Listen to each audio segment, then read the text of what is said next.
mengatasi mahmornya atau kankernya.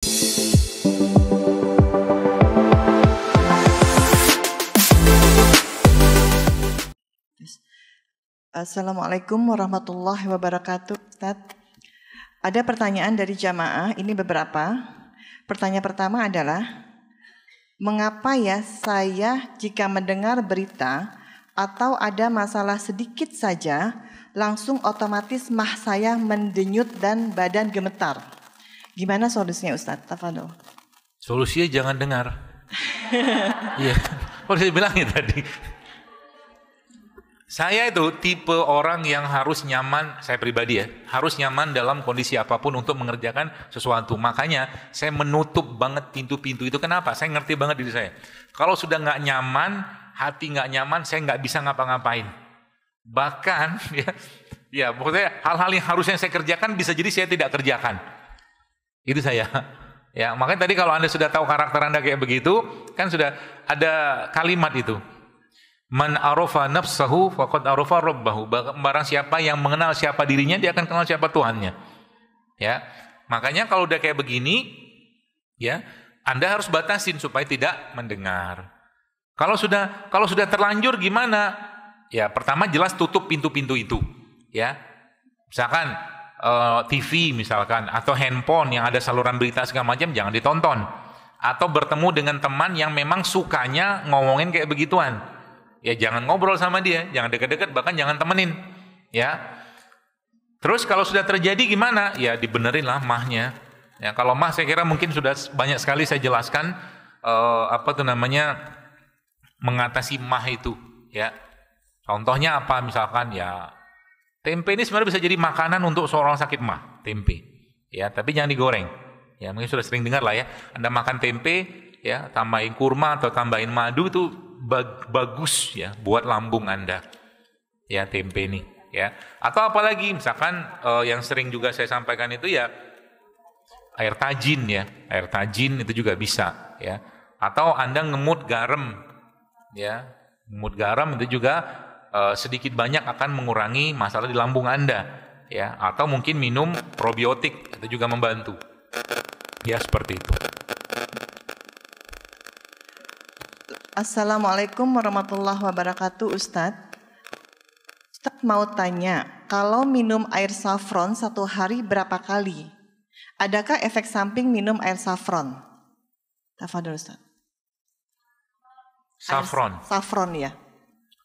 Iya, saffron ini sebenarnya bukan herbal asli Indonesia sih ya. Cuman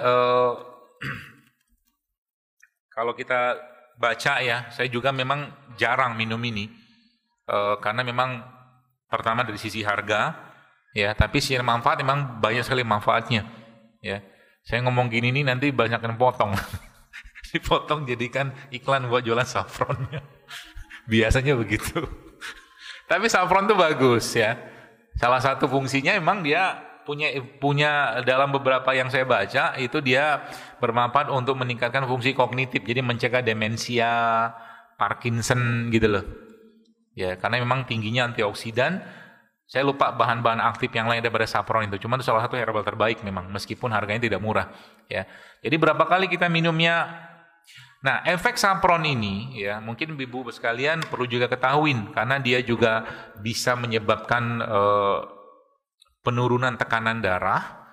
Ya, jadi jangan terlalu sering juga. Ya, nanti biasanya efeknya apa? Habis minum keliengan misalkan. Ya. Kalau sudah kayak begini gimana? Ya jangan langsung diatasin keliengannya dulu. Contoh mungkin Anda minum air madu ini ditambahkan dengan garam, itu juga bagus tuh, ya. Jadi berapa kali sehari? Setahu saya, mungkin sepengalaman saya dalam urusan herbal kayak begini ya, 1 kali 2 kali itu cukup sehari. Ya dengan berapa lembar, kan lembar deh. Paling 2 lembar, 3 lembar, jangan banyak-banyak. Ya. Kalau saffronnya bagus, biasanya tuh cepat sekali, bukan cepat, warnanya tuh bagus banget tuh, ya. Kalau enggak, ibu-ibu yang mau dapatin serat juga, kan saffron ini juga sumber serat. Nah itu nanti nasinya dikasih saffron, atau nanti itunya. Jadi kalau kan nasi kuning itu kan pakai kunyit. Nah, saffron itu juga nanti bisa Anda pakai untuk nanak nasi sehingga nasi jadi kuning. Bagus tuh. Maka kalau Anda lihat di nasi-nasi Arab itu kan dia kasih saffron kan? Nah itu. Jadi juga dia bagus buat serat sebenarnya. Ya, cuman tadi kalau terlalu banyak bikin terharu. Ya, karena mahal. Sedih kita. Sekilonya saffron yang benar itu bisa 11.000 US. Sekilo. Kalau 11.000 tuh mungkin sekarang hampir 140 juta kali. 11.000. Ya. Saffron yang bagus di mana? Saya nggak tahu, tapi kabar-kabarnya daerah Iran gitu kabarnya. Wallahu alam. Lanjut Ustaz. Assalamualaikum. Anak saya 16 tahun divonis NF1 ya. Di tubuhnya selain ada spot-spot coklat, ada tumbuh beberapa benjolan di bawah kulit.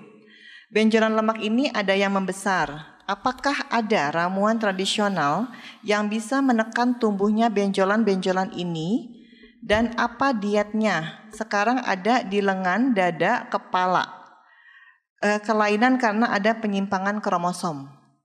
Fadal. Nanti saya minta nomornya ibunya itu aja. Nanti panitianya kirim. Jangan sekarang, nanti aja. Iya. Jangan sekarang. Karena mungkin harus banyak yang digali itu. RF itu renal failure mungkin ya. Saya nggak tahu singkatnya apa. Kelainan kromosom di sini sih tertulisnya penyimpangan kromosom. Lanjut Ustaz. Kemarin tuh sebentar. Beberapa waktu lalu lah ada case ibu-ibu yang bawa anaknya umur 1 tahun apa 2 tahun gitu. Lalu kelainannya itu kelainan jantung, katup jantungnya bermasalah. Usut punya usut, periksa punya periksa, ya, periksa di kita ya, bukan di sana. Ya, kesimpulannya memang ada masalah pada saat anak ini dalam kandungan. Ya. Apa masalahnya? Suaminya mau anaknya apapun nanti laki perempuan nggak masalah. Istrinya pengen anak cowok. Ya. Nah, perasaan-perasaan seperti ini ternyata berefek dan itu bisa dilacak, dideteksi. Bisa. Ya. Dilihat di ibu atau bapak itu bisa. Ya. Dengan pemeriksaan kita. Jadi terus solusinya gimana? Kan kalau solusinya di dunia pengobatan modern ya tentunya operasi kan. Ya. Kalau solusi ini gimana? Kalau sudah perasaan kayak begitu terlalu berlebihan, ya bisa jadi akan ada semacam kekosongan, kekurangan perhatian kasih sayang atau perasaan dari sang ibu kepada anak. Ya. Maka waktu itu disarankan kepada ibu itu, ibu sering-seringlah peluk anak ini dan minta maaf kepada dia. Emang dia paham? Enggak, dia tidak paham. Secara bahasa kita, cuman bahasa hatinya kita minta maaf, ya ibu tadi sering-sering dipeluk supaya bakterinya itu ketemu lagi. Bakteri ibu sama anak itu ketemu, ya baru nanti dikasih herbal ini segala macam. Begitu. Kelainan kromosom seperti ini atau mungkin kelainan seperti ini juga mungkin bisa jadi ada kaitannya dengan itu. Waktu masa dia masih kecil mungkin, ini anak dugaan kan. Sebagaimana ada kisah juga tuh. Kisah ini bukan kisah fiktif ya, tapi kisah pasien, kisah beneran, ya. Seorang anak umurnya 16 tahun, ya, dia kena tumor mediastinum. Itu termasuk tumor langka dan tumor cukup berat juga ya. Dan ternyata ketika belum digali dalam tapi sedikit sudah mulai teranu bahwa orang tuanya terlalu memaksakan dia. Akhirnya dia mengikuti kehendak orang tuanya tapi dianya nggak mau. Ya. Sehingga akhirnya jiwanya berontak tapi nggak bisa ngomong, raganya melakukan perintah yang sebenarnya nggak sesuai dengan keinginan dia. Maka jadi orang tua jangan maksain ke anak. Apapun. Dia mau sekolah di mana, fasilitasi aja. Jangan dipaksain. Karena kalau dia nggak mau atau mungkin dia tetap kerjakan dalam kondisi dia tidak terima itu, konsekuensinya berat, bahkan bisa sampai ke kanker. Serius. Ya. Seperti itu. Assalamualaikum Ustadz, apakah penyakit turunan itu juga berasal dari hati? Kapan kita memutuskan berobat ke dokter karena tubuh punya kemampuan menyembuhkan juga kah? Apa beda sugesti dengan yakin penyembuh adalah Allah? Ya, saya kira mungkin tadi sudah saya jelaskan ya tentang hati itu kayak apa efeknya. Ya memang dia amat sangat erat kaitannya dengan hati. Ya, Anda nggak percaya begini? Ini ada satu kisah lagi. Ada anak-anak mungkin usia berapa ya? SMA atau berapa saya lupa itu. Jadi anak ini makannya sehat, ya. Pokoknya makanan minumnya sehat, prestasinya luar biasa.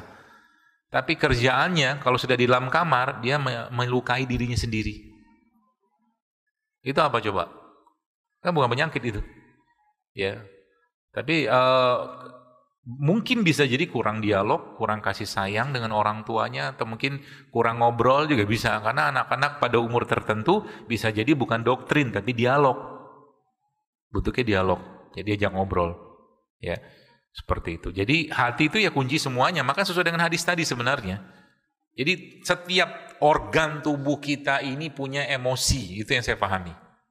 Ya, makanya pengendalinya dia, si hati itu. Heart gitu kan. Kalau dia bagus ya tentara semua ikut-ikutan bagus. Ya, tapi kalau dia sudah bermasalah, tentara pun ikut bermasalah. Ya, jadi penyakit sampai ke autoimun pun itu akan ada kaitannya dengan ini. Autoimun. Ya. Contohnya kayak rheumatoid arthritis itu ada kaitan yang saya pelajarin ya. Ternyata ada kaitan dengan ini. Jadi hati-hati dengan hati. Ya. Nah, pertanyaannya kapan kita berobat? Urusan berobat itu sebenarnya kan berobat kemana aja lah ya. Jadi soalnya gini, ada orang tanya sama saya gini, "Dok, saya punya lipom. Lipom itu tumor lemak." Saran saya ke mereka apa? Ya udah bawa ke dokter bedah, dioperasi sebentar selesai. Cuma pertanyaannya, kenapa muncul lipom? Nah itu, apakah ada kaitan? Mungkin kalau di runut-runut emosi sih ada, cuman itu jauh lah. Cuman kalau saya lebih suka lipom atau tumor lemak itu kan pasti ada masalah dengan ibarat kata metabolisme lemak dalam tubuh dia atau metabolisme secara umum. Nah, itu dibenerin tuh habis itu. Tapi untuk solusinya apa? Ya udah dibuang aja dulu, operasi gitu loh. Kan operasi kecil misalkan lipom, ya tumor lemak itu. Jadi kapan kita memerlukan atau mungkin kita berobat? Ya pertama kalau ada emergensi, ada sesuatu yang darurat, ya berobat. Contoh mungkin tumornya atau kankernya menyebabkan perdarahan, ya datanglah ke rumah sakit. Ya, harus datang ke rumah sakit. Ya. Diapain? Ditransfusi kayak diperbaiki kondisinya misalkan gitu. Atau mungkin lagi ada masalah, mungkin terlepas di penyakit hatinya apapun ya. Misalkan kejang-kejang, bawa ke rumah sakit lah. Ya. Biar kejangnya atau emergensinya di stop dulu. Ya, jadi jangan kita lagi misalkan ya bolehkah kita mengobati orang kejang-kejang dengan Al-Qur'an? Ya boleh aja.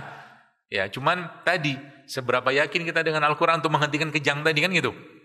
Ya, tapi kalau ada emergensi, Islam memberikan celah ya atau mungkin pedoman yang sangat jelas tentang bagaimana kita berobat. Jadi nggak masalah. Misalkan oke, misalkan ada seorang kena tumor, terus dia mau berobat, dioperasi, silakan saja, nggak masalah. Cuman dia sudah harus mikir ini tumornya itu muncul kenapa gitu loh. Karena dunia Barat yang selama ini ada itu kan cenderung tidak ngoprek-ngoprek di sana, ya. Dan tidak perlu salahkan juga di sana. Tapi maksud saya itu kita sudah harus mulai muhasabah diri. Itu kenapa muncul penyakit ini? Sebab apa? Nih sebabnya. Para ulama itu Bapak Ibu sekalian kalau ada tikus masuk dalam rumahnya mereka beristighfar dan mereka mohon ampun pada Allah karena ada dosa yang mereka kerjakan sehingga makhluk itu masuk rumahnya. Tikus loh. Apalagi penyakit. Gitu maksudnya. Jadi saya tuh kadang-kadang ya kita mulai ya kalau tikus lewat tiap hari gimana?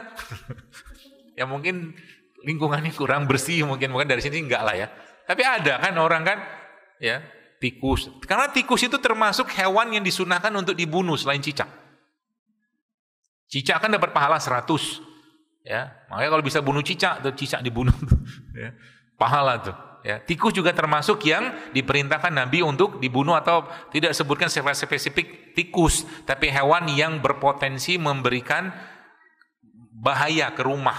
Misalkan ya, kita zaman dulu kan rumah-rumahnya kan pakai lampu api gitu loh, lilin atau apalah gitu kan. Nah itu kalau hewan itu lewat, jatuh, kebakar. Nah itu makanya disunahkan itu untuk dibunuh. Ya. Jadi penyakit juga sama, ya tadi mungkin urusan misalkan kita mau berobat, ya ambil saja yang kita paling yakin mau berobat kemana. Tapi catatannya apa? Catatannya jangan sampai yang melanggar syariat, ya, gitu.